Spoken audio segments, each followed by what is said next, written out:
Welcome back, everybody, to the NRG series, Modern 5K now. We're going to get into, I think, round 3 coming up pretty soon here as we did conclude the 20K top 8, the quarterfinals, semifinals, and then the finals was won by the team of Max Kaminowski, Connor Mullally, and Theodore Jung. But moving into Modern here, I'm joined by Doomwake, aka, or actually Devin O'Donnell, aka Doomwake. Devin, I'm glad to have you here.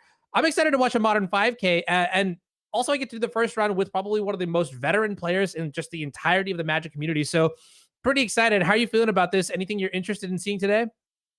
I'm very excited to be here. Thank you guys for having me. I've been thinking about legally changing my name to Doomwake, so the intro might actually be correct there. So, but yeah, no, Modern is pretty interesting. The deck that I'm pretty excited to see if we see it at the top table is the scam deck, the Rakdos scam deck. I don't know if you've actually I don't know if you've actually seen that, but yeah, that's that deck. I'm pretty interested to see if people play that today. Actually won the challenge yesterday, so it's funny because I see I think I saw Nassif was streaming some red black scam deck before. Is it like an evoke list or something like that, or how does it actually play out? yeah, so it's like Fury Grief, pairing that with Malakir Rebirth, Undying Evil, and then I think Undying Malice to basically double up on the evoke triggers, and then it's just your typical Rakdos pin range cards, Thoughtseize, removal spells, things of that nature. So, but it's basically just like a mid range deck that can play this kind of really aggressive game. Like even when Fury is bad, you can still just go Fury, Undying Malice. You have a 4/4 double strike, and you just kind of get people dead quickly with that. So yeah, it's a really powerful deck, and definitely excited to see people bring it to the table here. Yeah, that reminds me of I think it was earlier in January, the championship series here at Energy for the prior year. And Joe and I were talking about I forget who it was playing the Elementals deck, and we were like, how does this player win games, with a deck when nobody else is? And then the first turn of the feature match was literally like turn 0. All right, evoke Fury, Ephemerate. Here's this, 6 points per turn. What you got? And then just like tempoed out the opponent super quickly. But yeah, that is an interesting deck that I personally haven't seen, so it'd be good to learn about. And I think it'd be exciting to learn about that. It looks like we have our first round ready to go. That's gonna be pretty exciting. And then at some point too, Devin, I do want to find out what your thoughts are on just the new set coming out in a short amount of time. Dominaria United. I know there are a couple cards that will definitely be impacting Modern. And so before we even get there, why don't we take a look at here? So we've got the matchup at hand is it Murktide versus 4-color Yorion? And I would say that if this is not the hallmark matchup of the format, I don't know what is. Talk to me about this a little bit. We've got two very powerful mages, Zach Allen on the left, Zach Dubin on the right. Who's ahead in game one? What are these decks trying to do? Walk me through it. So I would typically say that the 4-color deck is ahead. You get to play. It just has a better late game. It also has cheap interaction like Solitude, Prismatic Ending to answer things like Ragavan, and then even going long, it has plenty of ways to answer Murktide Regent with Solitude. So the I would say for the most part, the Izzet Murktide deck is trying to close the gap as quickly as possible. Like Zach Allen is definitely looking for a fast Ragavan, fast DRC, and really doesn't want to let Dubin have time to set up. So that's kind of the this is a very atypical aggro versus control, as it were. Okay, yeah, makes sense here. And I think that sentiment sort of makes sense as well. I think the trending 4-color Yorion list that I saw last was the Traverse variant that features Traverse is it Ulvenwald? Oh, I always get that word wrong, which is Yeah, a Delirium enabled tutor that can get lands, but if you have Delirium, it can get better lands or creatures. And this is sort of a just cheaper version of a card like what is it? Eladamri's Call, right? So we'll see how much that comes into play in this matchup. But basically, the concept is to take the 4-color deck and make it even leaner, which should definitely help in a matchup like this. Right, and if we take a look at Dubin's list, we're looking at, just want to see, so this is actually not the Traverse version. This is kind of more typical versions that you may have seen a while back with a couple of copies of Eternal Witness. We're on 1 Fury main deck, 1 Eladamri's Call, 2 Ephemerates, so not a ton of the typical like Evoke and Ephemerate stuff along with Traverse, but more of a traditional 4-color control deck. Okay. We see turn 2 Ledger Shredder on Zach Allen's side. So walk me through why one might choose to play a more traditional list featuring all the cards you mentioned as opposed to maybe the hottest tech, which was the Traverse builds that I saw. So I think when you're playing with Mishra's Bauble, it makes your mulligan decisions kind of awkward because when you're looking at your opening hand and it has a Bauble or two, and you don't necessarily know what that's going to be. So it's, you can imagine a situation like your hand is, 3 or 4 lands, a Bauble, a Ren and 6, and something else. And when you're keeping that hand, it's, you just don't know what that Bauble's going to be. So it can make your mulligan decisions a little bit more awkward. It also kind of exposes you a little bit more to graveyard hate because if people have graveyard hate and you're trying to traverse, you could imagine that shutting that angle of attack off is pretty powerful too. All right. Well, we're going to see one of the lightning bolts take care of a Ledger Shredder, but Zach Allen has a backup. I try to get a glimpse of what's in Zach Allen's hand, whether or not we have a way to potentially proc the connive trigger, but it doesn't seem like we do. I see at least a couple lands in hand, but that's not a problem. Ledger Shredder is the kind of card that generates value over time. If you're in Zach Dubin's seat, what are your thoughts right now? I mean, you're definitely happy that Allen didn't have the one drop that we talked about because again, I think Allen's best shot in the matchup is really just trying to go under Dubin. I guess the other thing is maybe if you're thinking if you have like a Ren and 6 in hand, you're not going to be able to ping the Ledger Shred or anything like that. But I would say that Dubin should be pretty overall happy with the pace of the game, the way that the pace of the game is going. Okay. Prismatic ending on X equals 2 colors is going to get spell pierced. That's a big play here for Zach Allen. Oh yeah, for sure. Because spell pierce, especially in this matchup, can get dead pretty quickly. Especially if Zach just makes all of his land drops and has access to something like Omnath, just getting to trade efficiently. And that was a really good turn for Allen. He put a threat into play, had a spell pierce. Now we got a Bauble, and I see a bolt in his hand. I wonder if he's going to fire that off to trigger the Shredder. Probably not, but we'll see. We'll see what Allen's doing. I think he's resolving the Bauble trigger. I'm not sure if he already did. All right, so Delta, now you get to decide whether you want to keep that card with the Mishra's Bauble or not. Looks like Zach is electing to shuffle it away, get maybe a better card.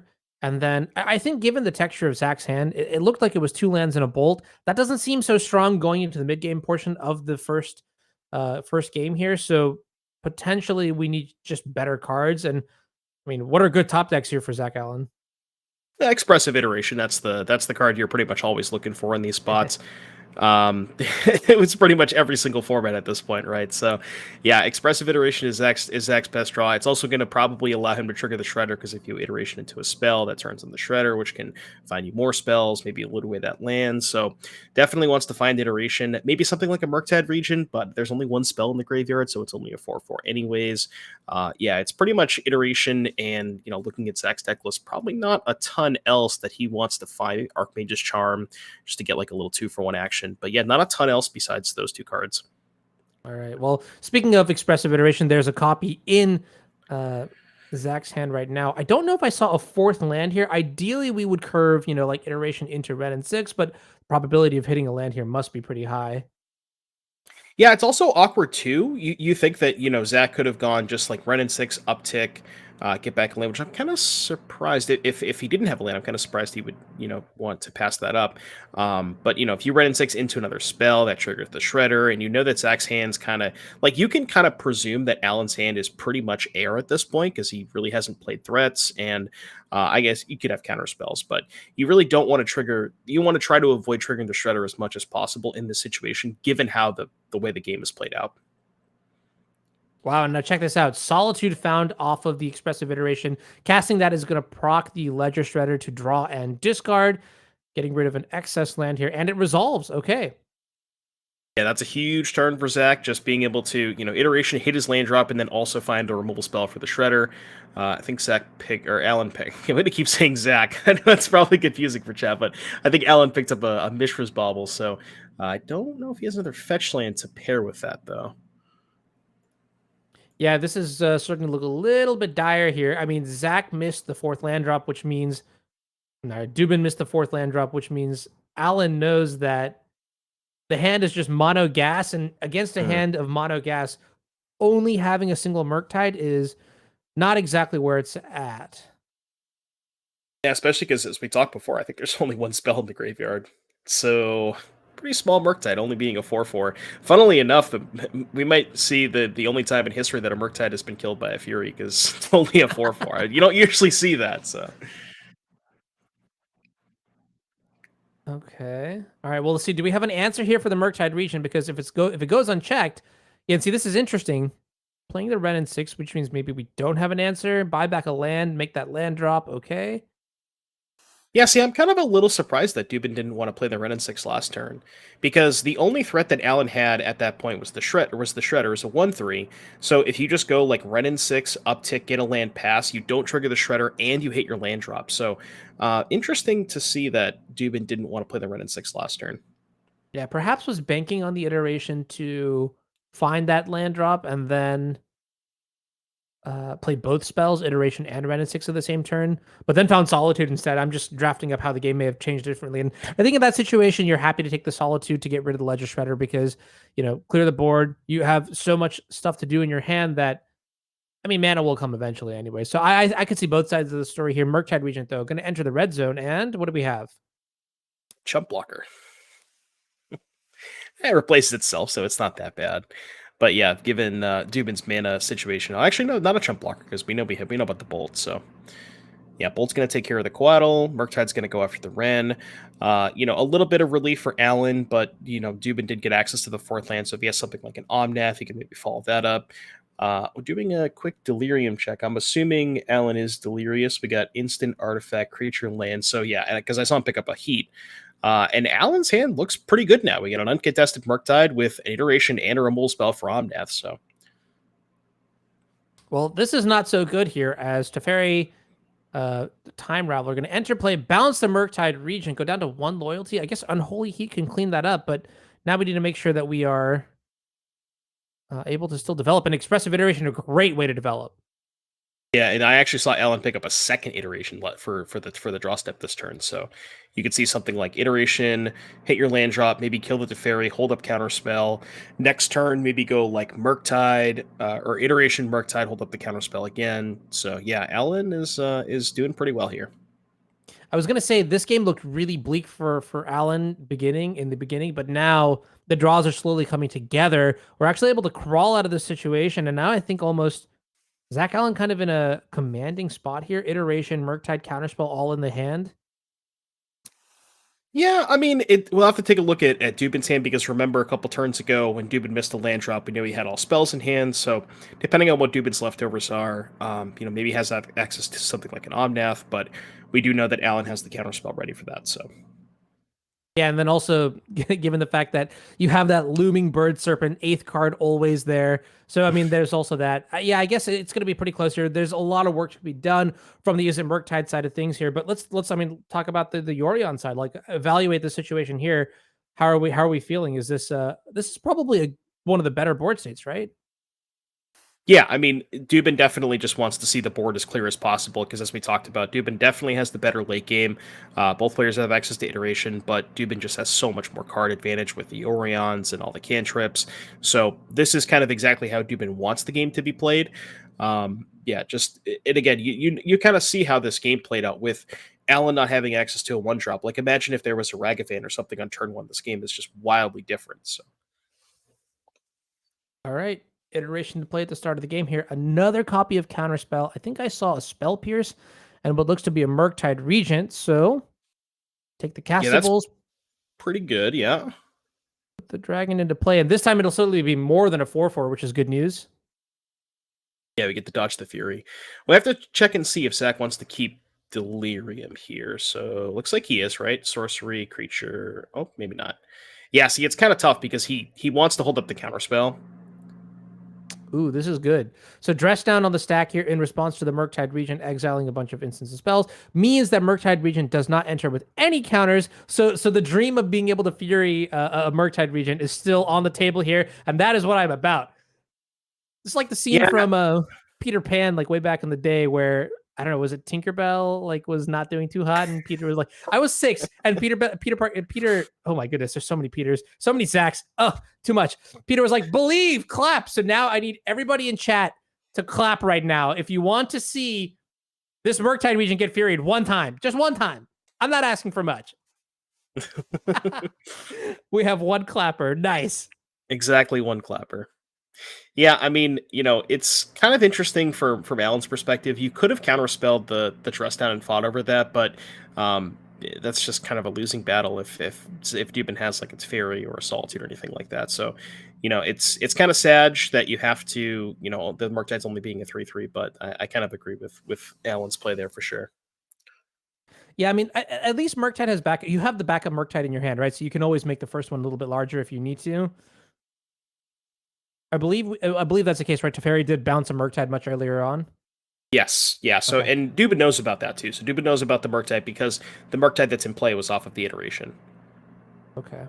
See, this is where things get a little bit dicey, right? Because I know in terms of like answers for threats, we do have a limited quantity, right? Solitude being the best answer for Murktide Regent, but now we're having two Murktide Regents.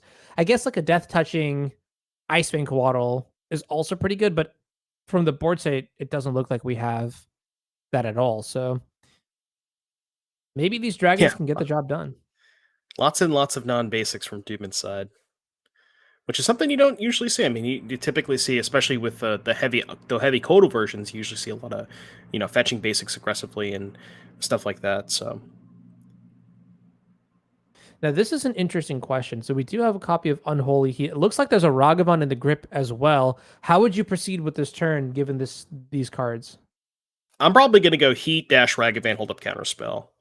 Okay, this is also the other line, but you can't really do it all because you don't want to go like you can't really go like Heat, Murktide, dash Ragavan and shields down. You have to hold up the counterspell.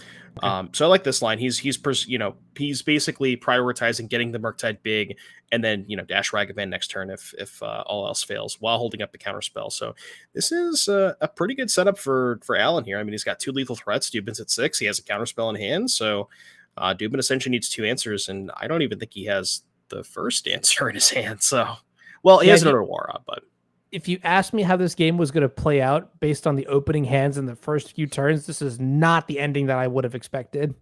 yeah, I'm actually kind of surprised. I mean, Alan played this game like phenomenally. Alan played very very well this game, navigating around Dubin's answers. I don't know. I think the game might have been a little bit different if Dubin had just played the run in 6 and not missed the land drop that turn rather than play the iteration. Because I think just like, as we talked about, because Dubin's late game is a lot better, I think just prioritizing hitting your land drops is a little bit more important than, he basically got a little greedy, a little too greedy, I think, that turn. Okay, yeah, that makes sense. And I think the exact trajectory of that turn is we're seeing the snowball here now, right? Because we didn't get our fourth land into play naturally. The red and 6 then died to the Murktide Regent when the Icewind Quaddle was deleted. Okay, here's an endurance, but that Yeah, you doesn't don't even seem care like about it'll do that. much. Yeah. You can just let that go. And that's also I'm interesting too, is that we chose to main phase it as well.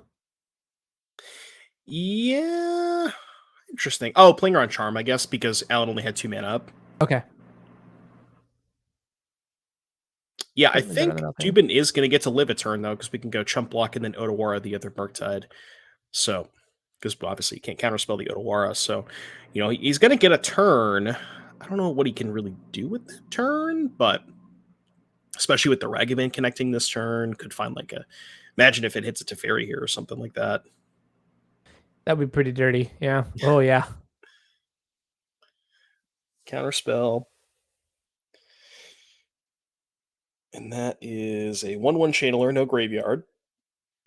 So looking at the deck list now for Zach Dubin, how do we get out of this situation? Do we play any copies of Supreme Verdict in the main deck? And I think the answer is no. No sweepers. 4 iteration, 4 prismatic ending are the only sorceries.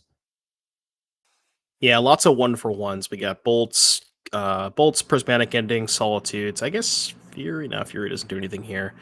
So I mean, I guess yeah. Zach's looking for like iteration. Yeah, you just counter this and the game's probably over. Yep, there we go.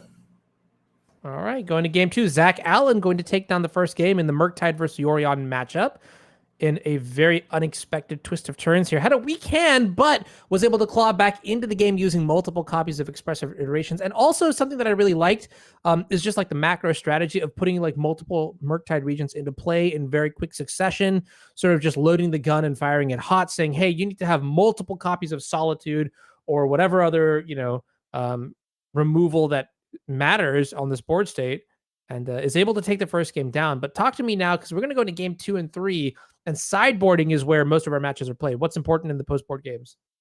So let's take a look at sideboards. I don't know if we can get that up on the screen. Um, all right. So if we're looking at the post board games, taking a look at Zach's list, we got a couple of chalices. Those are definitely coming in. Endurances to potentially break up delirium and or potentially stop from casting a Murktide, like an early Murktide. We're looking at those. As you said, the Supreme Verdicts, those are in the sideboard. Definitely going to want access to those. So yeah, we gain access to a powerful tool in Chalice and then some additional sweepers within, with the Verdicts. And Verdict is especially powerful. Like that game, for example, Zach Allen, once you get to that point in the game, your primary goal is to just go threat, hold up, counterspell, and Verdict just getting around that is pretty powerful. So definitely going to be happy that he has access to that for sure. Okay.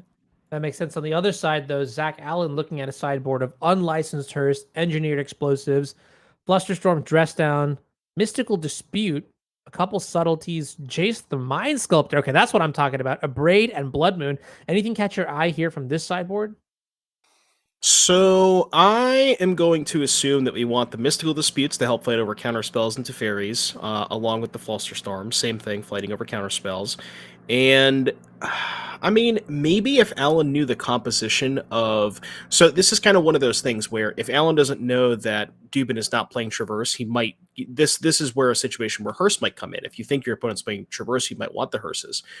They're not as good against Dubin's deck. He does still have access to Eternal Witness, but that's a card that I'm kind of iffy on. I like Subtlety a lot. It's being able to, even just hardcasting for 4 mana, to potentially just get some really big tempo swings with like putting Omnath or Teferi on top. That could be pretty good.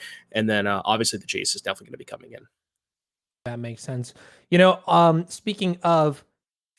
All right, this is a really bad segue. I don't have it. Hey, if you're watching the video right now and you're enjoying the content that you are watching, this Zach v. Zach battle with Zach in chat talking about all the Zachs, why don't you hit the follow button real quick, show support for NRG. They're doing some really good work here, traveling across the Midwest, traveling across the country, connecting players to premier events. DreamHack Atlanta is coming up soon, and these events are some of the ways to qualify for it. Would be great if you could show your support by following not just here on Twitch, but also Twitter, YouTube, Facebook, and Instagram. That is the NRG series. I mean, that Norm, Max, the crew, they've all been delivering stellar content over time. And it's been great. So much love, support to them. And looks like Zach Dubin on Yorion going to take a mulligan down to 6 here. Both players, in fact, both Zachs going to take a mulligan down to 6 here going into first post board game. I have a very important question to ask you, Anu. Who wins? Is it Zach or is it Zach? My money's on Zach. This is the easiest question ever.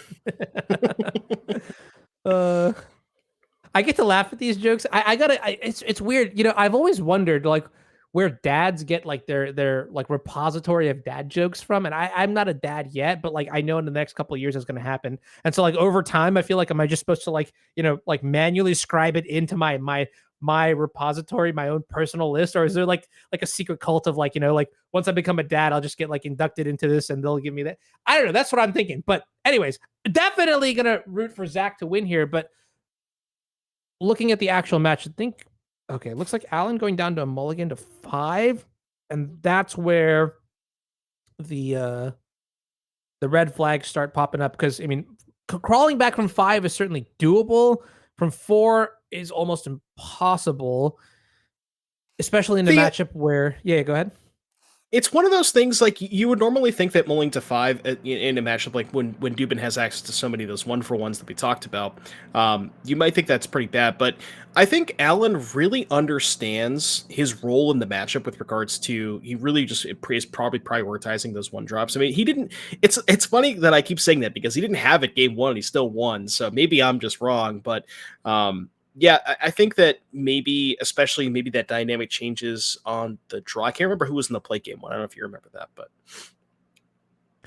this is interesting. I think Zach was on the play in game 1, but game 2, look at it right there. You mentioned one of the upsides to not playing this Traverse build that is more common is simply you get to avoid the impact of unlicensed Hearst, and that is in Zach Allen's hand, and without a way to maybe put it back into the deck like let's say like casting a 1-mana instant that draws 3 and puts 2 back, it's stuck there for a while. I guess literal Jace the Mind Sculptor is in this deck now going to the post board game, so that's one way. But big deal here. This mulligan to 5 might functionally be a mulligan to 4, which is closer to getting a free win. Yeah, I mean, Unlicensed Hearse is not that bad against Ren and 6 either, so maybe it's a little bit more defensible than I initially thought. You see him not deploying it. Interesting. I guess he wants to just, okay, we're just looking for a threat here. Okay, that makes sense. I was gonna say, could have played the Hearse there. But yeah, it's, Dubin does have a couple of things that it stops. Like we mentioned the Eternal Witnesses. There's also Ren and 6. But outside of that, I think that's pretty much it with regards to graveyard synergies. Yeah, there's no heats, no traverses. So I guess you could. Okay, this is the weirdest thing that I saw at a Legacy tournament the other day. But I was talking to my friend, an Elves player, and he said to me, "I lost this match to Delver, and oddly enough, Unlicensed Hearse is the card that killed me." And I was like, "What? What do you mean?" Well, he pumped his Murktide Regent with the Unlicensed Hearse, and I started cackling maniacally. I was like, "Okay, this is something else." yeah, when Unlicensed Hearse is just the combat trick. It's funny. Oh, okay. All right. Here's what it is. I think there's a copy of Counterspell in the hand, and that's why we didn't play anything on turn 2 and are still leaving a blue mana. And I mean, look, it's just one of those cards that you just know is going to be there. And so Zach is pressuring on the end step, saying, "Hey, I'm going to tap you out here. Now maybe I get to untap and do something else." This could be a very, very impactful turn. Yeah, you see the endurance was kind of basically just bait. Maybe he has something to resolve like an Omnath. Looks like he's lining up at the Fairy. That one, not the best against Ragavan. Like obviously you don't want to bounce the Ragavan, so he's probably just going to plus here. And yeah, we'll have to see what Alan has. But yeah, and notably, Dubin did shock there. So representing could be a removal spell of sorts, could be a Spell Pierce, Flusterstorm, Veil of Summer. We do see that there is a Lightning Bolt in hand. And that's going to be able to, take out the Ragavan cleanly because the Teferi's in play.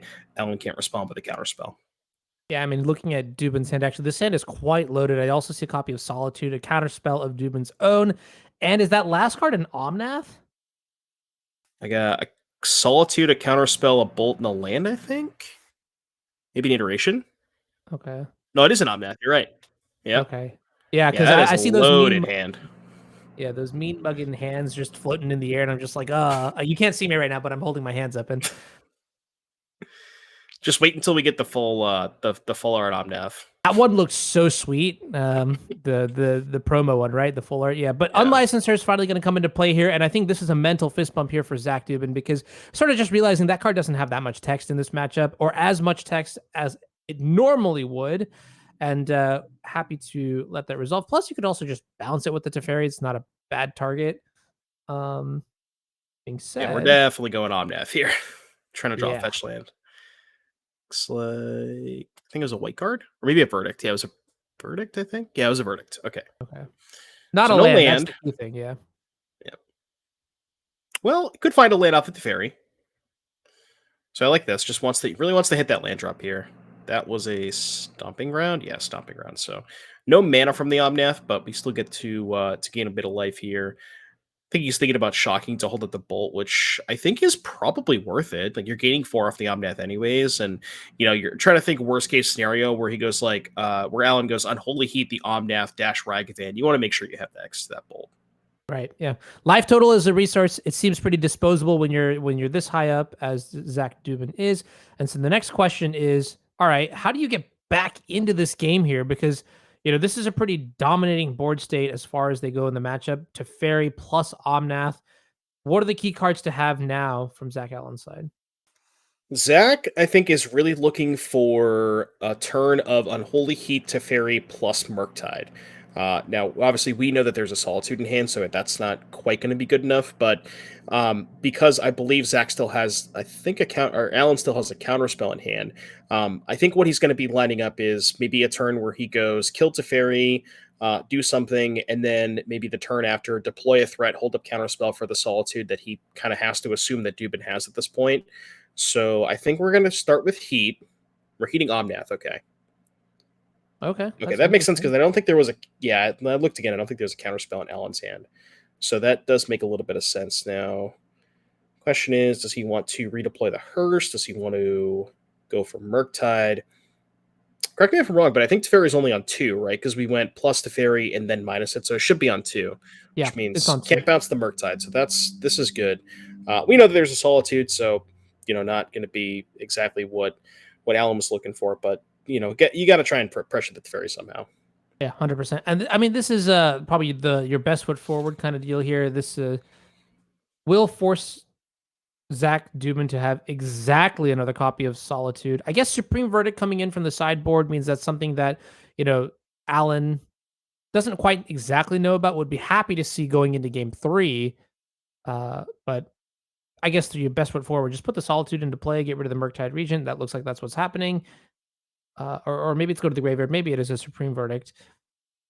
But Teferi will Yeah, survive. because And we know he has Verdict. We know he has Verdict and Solitude. So I wonder. I don't know if I like casting Verdict here. I kind of like casting Solitude.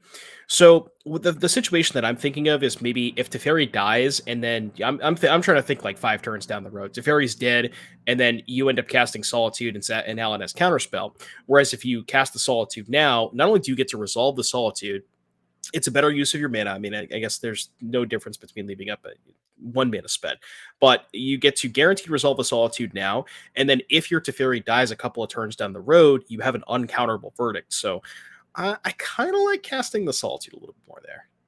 Okay. My new decision, I don't know how much of an impact it will make in the longer term of things, but those are very good considerations to make. And I think that should be, it's just good to think about, like, in terms of how that you want the game to develop and how you want turns to play out here. Notably, one thing that I've seen over the past few turns is Zach Dubin has a copy of Counterspell in hand, but hasn't really had a good opportunity to hold up mana for the Counterspell, nor even has the mana to cast it in that one instance, having fetched plains and a forest at earlier points in the game. Yeah, that is true.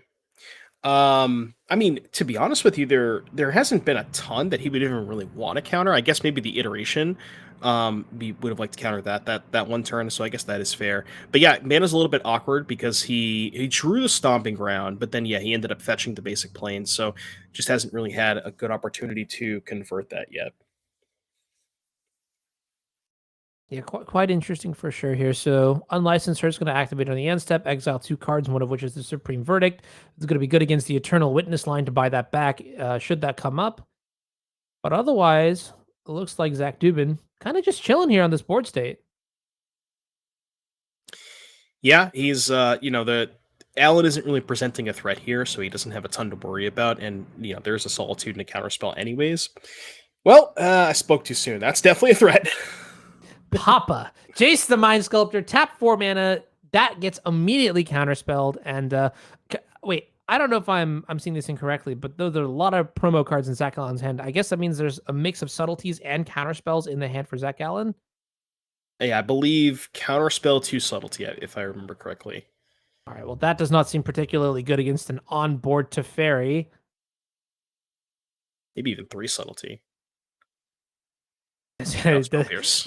Not making a good case here for Zach Allen on the Murktide side. They keep in mind, Allen did mulligan to 5 this game, so understandable that he might be a little bit behind on this board state. Is there a way back in? We talked about how during sideboarding, we talked about how Subtlety was a card that Allen would want access to because there are some powerful, expensive cards that Dubin has. But Subtlety is looking pretty bad in the face of a Teferi. So, I mean, at this point, Allen's really looking. Oh, I was going to say Iteration, and that's obviously the card he drew. So it's a good start. So Iteration going to give a massive amount of resources here. More importantly, I think it's just like digging to find maybe bolts or unholy heat, I suppose, to handle this Teferi. Beyond that, I think I saw land the dispute and a dress down, so not exactly what he was looking for. Okay, well, dress down can certainly cycle here, get a little bit closer to finding the red removal spell here, and just to double check that Yorion is in play, right? Yeah, because he went, tap. I think he played the Yorion Blink the Teferi after minusing the Teferi. So yeah, the Yorion's in play. Okay. Well, more blue cards. I'm personally I love my blue cards, but this hand of entirely like reactionary creatures and counter spells and whatnot is Not going to be what the doctor ordered here on this exact board set. Yorion crashing in for 4 points. Zach Allen dead in the next combat step. Wait, Zach's at 4? Allen's at 4? Yeah. How did it take so much damage? Wait, what? I'm so confused. Right, I just, just like, didn't even slowly over realize time. that he was. Yeah, I hadn't even registered that he was at 4. Okay, well, there was an Eladamri's call, which I assume was going for a lethal threat, and that will do it for game number 2. Zach Dubin picking it up, and we will get to a deciding game 3 here in just a moment. That was an interesting game. Allen did mull the 5, so a little bit unfortunate, but didn't have any early threats. And also, he didn't have any early threats game 1 either, but didn't really have the Murktide plus Counterspell combination that you saw in game 1. Teferi really, really did a lot of work for Dubin that game. Yeah, it absolutely did. And I mean, it again, gonna reiterate, doesn't help that Zach Allen mulliganed to 5 in that game, but in those sort of situations, when you're sitting on the other side from someone who has mulliganed to 5, what are the thoughts going in your head, right? You want to be able to close the game as quickly as possible. Don't let your opponent crawl back in. Don't let them get resources, and that's exactly what Zach Dubin did, leveraging the power of very, very powerful 3-mana Planeswalker. Talking about recalibration on the sideboards, though, after the way that game specifically played out, and a couple key pieces, right? You've seen now one Supreme Verdict. You've seen now Eladamri's call. How do you feel about the unlicensors after this information? So I'm fairly certain that Eladamri's call usually means no traverse and no delirium package. So Alan might want to consider moving those back to the main deck or back to the sideboard. The one thing about Hearse is when you're on, I guess, play or draw, it is decent-ish against Ren and 6, but it's much better in the play. Like imagine on the draw against Ren and 6 where you play your first land, they play their Ren and 6, get back a land, and then you play your Hearse. Well, they're already up a card off their Ren and 6. So it's a little bit better on the play versus Ren and 6 specifically. So maybe it's something he wants access to. Like I could see the first copy being okay. It's definitely not. I probably wouldn't want both though. Yeah. Okay. No, that definitely does make sense. And I'm actually going to twist this matchup a little bit here because I think we've seen the Murktide versus Four Color matchup so much, so often. It's been a while. Are there any new cards from Dominaria United that you think might impact the texture of this matchup? Well, I think the 4-color deck, the card that I think a lot of people are talking about is Leyline Binding, and I think that's a card that pretty easily slots into the 4-color deck. That's the removal spell. The arena's on screen. Essentially 1 mana flash if you have a black source, and this one's really powerful. Just 1 mana, instant speed, kill anything. It doesn't get hit by a prismatic ending. It's a really, really powerful effect. Yeah, I was looking at that card too, and it definitely raised my eyebrows because I was like, "What? This domain so powerful?" And all it takes is like maybe playing like one Xander's Lounge or splashing something. I think 4-color gets a big boost from this card because it also handles cards like Planeswalkers and just whatever non-land permanent that you might have a problem with here. And the really nice thing about it too is if you can, you can play it early on a 1-drop, and then later on in the game you could just blink it to get a better permanent with Yorion. So yeah, more answers to Murktide Regent, so that's something to think about. A lot of draw go back and forth going on here in the first few turns of this Hallmark matchup. Now, this must usually scream something like a counterspell being in the hand here. One thing that is absent from the board state is a 1-mana threat. So, if you're in Zach Dubin's side and you see there is no 1-mana threat, what kind of expectations do you have? What information does this give you about Zach Allen's hand, or what do you think is in it after that? After processing that information? a lot of blue cards. Lots and lots of blue. I guess there could be some red cards too, but most likely a lot of blue cards. We see a couple. Ooh, this is actually, I think, a pretty good spot for Subtlety. Especially because you have the second one in hand, so you could go hard cast the Subtlety, try to bait Zach into tapping out for something, and then just go pitch cast the other one, and you kind of get a decent-ish tempo swing there. I don't know if that's something that Alan wants to do, but I kind of like it. He's going to go for Counterspell. He'd be a little bit safer. Yeah, it's interesting too. I think if there was a better payoff, then maybe the tempo. If you could convert the tempo into something more meaningful than just the 3/3 body, maybe that's Zach Allen's way of processing the situation here. But I do kind of agree that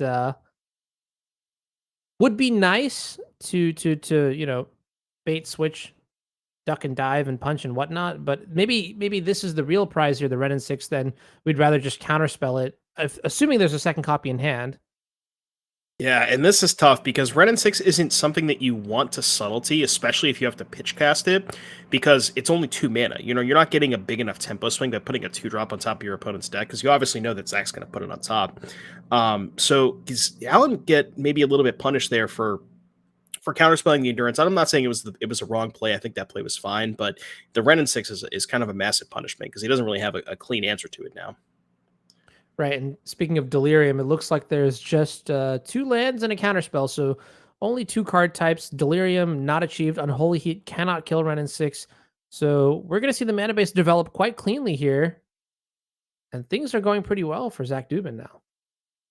Yeah, and this is kind of exactly where you want to be with the 4-color deck. Just have Ren and 6 going, make all of your land drops, eventually find a way to convert that into stuff. You have, Zach's just got a whole bunch of gas in his hands. So, and Alan's not really doing anything. There's no threats. There's no, there's just nothing going on here. So. Oh wow, That's this beating. is powerful.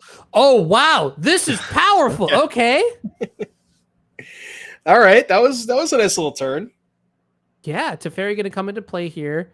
Counterspell to protect the Teferi from subtlety gets answered by a Spell Pierce. Teferi goes back on top, and this is pretty good tempo because now you can attack down the red and 6 and then use Unholy Heat to finish it off. I don't know what the full plan here is for the upcoming Planeswalker, but this was a good turn. I spoke too soon. This is a really good turn for Zach Allen. Oh my god, he's going to get to play the Teferi too. Oh boy. So you go Ragavan hit, get the treasure, subtlety, put the Ren to 2, then you have 4 mana to go heat the Ren, play Teferi, uptick. That was an absolutely brutal turn. Wow, and what was a disastrous board state here for Zach Allen just converts into the actual perfects. Teferi now in play. We're going to be able to Unholy Heat the red and 6 Planeswalkers. I don't care if they're on your side because I'll just put them on top of your deck and make them mine. Yeah, subtlety in combination. That Ragavan was just such an unreal top deck. The subtlety in combination with Ragavan is just it's pretty good. Oh, it's gonna be so. I don't know if it's gonna be so hard to come back from this, but it certainly will be a journey for sure here. So I'm kind of confused there. I wonder why we went to Fairy downtick on the Ragavan. Interesting. I guess you wanted to get the card out of Teferi because you're worried about Dubin potentially having a prismatic ending. So you wanted to get the card out. So yeah, I guess it's the same thing as just bouncing nothing. Which yeah, I can understand that you want to get the card out. The only thing is now you play into the Ren and 6 on board, which is a little bit awkward. Okay, well here's an Omnath. Yeah, so we're gonna dress down in response, which It's counterspell. Yeah, getting a little punished for minusing the Teferi. I mean, it's tough. Like you don't know that that Dubin doesn't have a prismatic ending. You're a little bit worried about him having it. But minusing the Teferi into the onboard Ren and 6 is a little awkward. So potentially maybe wanted to plus the Teferi. That's kind of close though. That's so interesting too. One big decision here. I think there's a mystical dispute in Zach Allen's hand. Chose not to dispute the Omnath here, instead electing to dress down. And I think having the Unholy Heat means that you're allowed that sort of luxury to select and choose and optimize your removal spells here. And I believe we have Delirium. There's land, instant, enchantment. Yeah, land, instant, enchantment. That's it. So maybe that's why he was a little bit more. He really wanted to counter the Omnath. We're double heating. Ugh, that doesn't feel great. I mean, you do what you got to do, but yeah. Yeah, so this is interesting. I do think at some point it would be super sweet to review this specific match and that specific turn cycle with the Teferi activation. That might be a make or break moment here. I think maybe the resources are just more important, and like think about it, right? Like also if the Ren and 6 ticks down, then you can just attack the Ren and 6, and then things will be a little bit better. But moving on to what we see right here, a second copy of Teferi going to come into play now, going to tick down on the subtlety. We know there's a copy of Ragavan in the hand. The question is there another answer for it? Yeah, and kind of going back to that turn, you also remember like Zach or Al, I keep saying Zach. Alan had the Unholy Heat to kill the Renin 6, so you could have also seen. The reason he didn't is because he wanted to hold up. He wanted to hold up the dress down, but because he had the Mystical Dispute, I kind of maybe wanted to see like Unholy Heat, Fairy hold up dispute, and then or Unholy Heat the Renin 6, because then you go uptick to Fairy, the Renin 6 dies, you dispute the Omnath, and nothing bad happens. You kind of blank the counterspell in Dubin's hand. So yeah, I'm very interested to see what Alan what was going on in Alan's mind when he minus that to Fairy that one turn.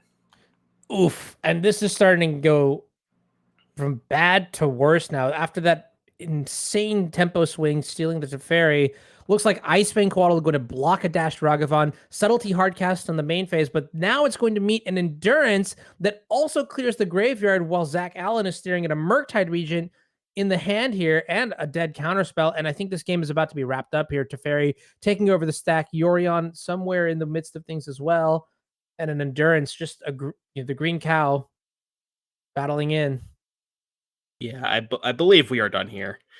Just too much going on in Dubin's hand. That Endurance was a blowout because then also Alan couldn't even play the Murktide that turn. So just kind of got destroyed on basically all fronts there. Lost the graveyard, lost the Murktide, lost the Subtlety. Just not having a lot here. Yeah, I don't even really know what Alan can really do to come back at this point. Obviously, as we always say, it starts with Expressive Iteration, but it would have to be iteration into basically the two perfect spells. I don't even know what those are. Yeah. And we're not even close to Delirium now after the Endurance has cleaned up the graveyard here. And Zach Allen going down to 7 life here between the Renin 6 and the Endurance in play. That is looking like a 2-turn clock. Oh, speed it up a little bit. All right, Yorion. Make it a 1-turn clock. Mm-hmm. All right, Heart of the Cards one time, and that's a Mystical Dispute. I was going to say Miracle Terminus, but there's a Teferi in play. Ooh, yeah. And that is the fist bump. It looks like we have a backup match that we might be ready to go to as Zach Dubin on 4-color Yorion going to take the win here in 3 games against Zach Allen on Izzet Murktide. Great feature match, and we got to see. I think there's so much theory to break down in here, but let's see what we've got in the backup, and we'll get right to that. More Magic on the way. That was a super interesting game. That's one of those ones where you could go back and watch and analyze it because there was like so many different points where that's one of those ones where you would like talk to Alan after the match and kind of get like I was saying what was going on in his head and all that kind of stuff. So absolutely, and here's my like headliner is that look, Zach Allen is far more talented player than I am, and so generally his decisions will be much better than me. Now, let's walk into this updated board state. So we have Ethan Cummins on Izzet Murktide against Jeffrey Blyden on Golgari combo, which I was going to say is Yawgmoth, but I see a Manifold key in play, and that has my eyebrows a little raised. This is what we like to call the aspiring spike effect. Uh-oh. I don't know if you've seen him stream this deck a little bit, but it's basically there's an infinite combo. There's a couple of different ways you can set up the infinite combo, but the main goal of the deck is to set up Magistrate's Scepter. I don't know if you know what that card does, but it basically the gist is you can tap, remove 3 counters from it, take an extra turn, and it can put counters in it itself for 4 mana. I think 4 tap put a counter, but you're using ways to put counters on it like Surge Node. You can Manifold Key untap the Surge Node, Voltaic Key untap the Surge Node. There's a lot of cool stuff going on with this deck. Yeah, I mean, speaking of aspiring spike, I think I've seen the clip now as I saw on Twitter or something like that with Harry MTG. It was some good stuff here, but it's really cool to see. This is definitely like a newer deck here, and it's already round 2 being put up against basically one of the boogeymen of the format here in Izzet Murktide. And from what I can gather, I think this is game 3, which means that it was able to take a game down, so it could very well do it again here. And Devin, this is where you're gonna have to walk me through what I'm seeing on the board here, bit by bit. But what is the matchup looking like right now? Who's ahead? Well, there's a Murktide and a Ragavan in play, so the blue-red player is definitely ahead. We have a lot of ways to put counters on stuff. We have 2 core tappers, we have a or a manifold key that can untap a core tapper, but we don't have a payoff quite yet. So we're missing the Magistrate Scepter. That's definitely the card that Jeffrey is looking for, because you could see Magistrate Scepter, tap the core tapper, put a counter on it, maybe sack the core tapper, put 2 more counters on it, then you can remove 3 counters from the Scepter, take an extra turn, maybe get something going with that. But yeah, without that payoff, then there's just a lot of wheels spinning going on here. I see. Okay. Now this is interesting. Now that I've gotten a better look at the actual deck list here, so it does seem like a variant of like the older like Dice Factory lists. It's got a lot of cards that are just similar. So like 4 core tappers, there's 4 Karn the Great Creator, 4 manifold keys, 4 copies of Astral Cornucopia. That's a sweet one. Everflowing Chalice. And then, like you mentioned, there's like Surge Node, Power Conduit, a lot of sweet lists. Oh, and a Mystic Forge as well. Okay. So this deck is definitely vibing, but like I mentioned, like you're gonna have to have a fairly good amount of threats to get through what is a commanding board state here from the Murktide side of things. Ledger Shredder joining the party. All right, well, didn't find a threat. I think we lost a couple of core tappers to explosives, so kind of a little bit awkward, but Sometimes that is what it is. Yeah. I mean, and that's the reason I'm saying is right. Like if you think about it, like in Legacy, for example, you have Izzet Delver, that's the fun police. And in this format, you have, 4-color Yorion and also Izzet Murktide living in there. Those are somewhat like the fun police, right? You need to be able to persist through their bevy of the most efficient creatures and most efficient answers. And, unfortunately, this deck not able to take it, losing to Murktide in 3, but props to Ethan Cummins for winning. Let's take a look at some of the events coming up here. We also have the 3rd season of the NRG series that we'd like to go over and announce. So first slide, hit me with it. I think the next event might be in Minneapolis. Let me see. So this is the season 3 schedule. Yep. Got a Modern 10K, a Pioneer 5K in Minneapolis in a couple weeks, the 24th to 25th of September. That's going to be sweet. And Dominaria will be legal for this event. So this is going to be the event to check in and see after a couple weeks of testing what cards are actually rising to the top here. And looks like season 3, you can see below, we have a series of events here in October, in November, and December as well. And here's the grand prize, $65,000 in total prizes over the next 4 events you can see on the screen in Newark, Fort Wayne, Chicagoland, the Chicagoland area, and then also Louisville. It's sweet. I hope to see everybody there. I also hope to see everybody following as well. I'm checking on you. This is I turned 30 today. You have to listen to the birthday boy. Hit the follow button as well. And after this, I believe we are ready to take a quick break. So transition there. And yeah, it'll be pretty good. I don't know. Any events that you're excited to potentially play in or see? I mean, I'm super excited to see that first weekend of Dominaria United. I can't wait to see it. We have Modern and Pioneer, which I think are the 2 formats that get impacted the most by the set for sure. I guess maybe Standard, but yeah, I'm super excited to see what ends up happening that weekend. That's going to be a blast. Awesome. All right. Well, we're going to take a quick break here. Joe Lissette is going to sub back in for me. I know I did a good impression, but it's going to be fun here as we go into round 3 of the Modern 5K here in St. Louis.